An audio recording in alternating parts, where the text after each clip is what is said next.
Une victime du drame à Lajbo, PH Coassi, si les faits dénoncés par le député Koulanfirté Sansan Noufé, député de Doropo sont avérés, il faut que les autorités compétentes agissent pour réparer ce préjudice subi par les populations de Lajbo, village situé dans le département de Doropo, dans le nord-est du pays.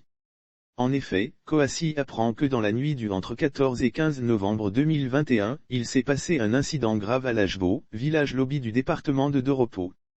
Des forces de défense et de sécurité auraient semé le trouble dans le village où 5 femmes du village ont été violées par des hommes en tenue ayant pris possession de cette localité dans la lutte contre l'orpaillage clandestin.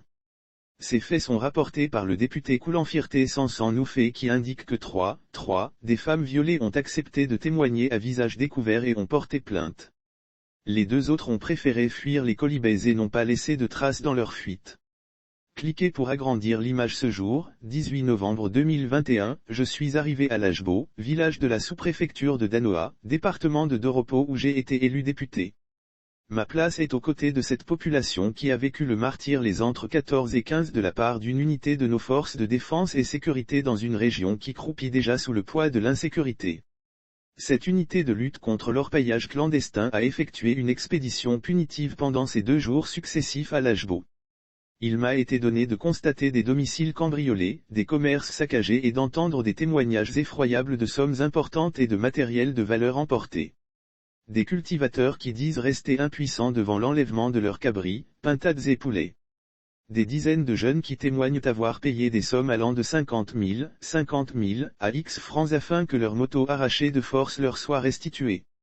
Le comble, l'action intolérable, inadmissible, à la limite révoltante est le viol en réunion perpétré sur 5 femmes.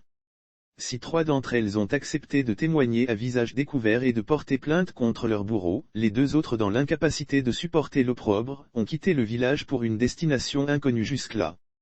Ces faits qui nous rappellent les récits atroces de l'histoire coloniale des années 1800, se déroulent malheureusement au XXIe siècle dans un village légalement reconnu sur le territoire ivoirien, doté d'une électrification rurale, d'un dispensaire, d'une école primaire, etc.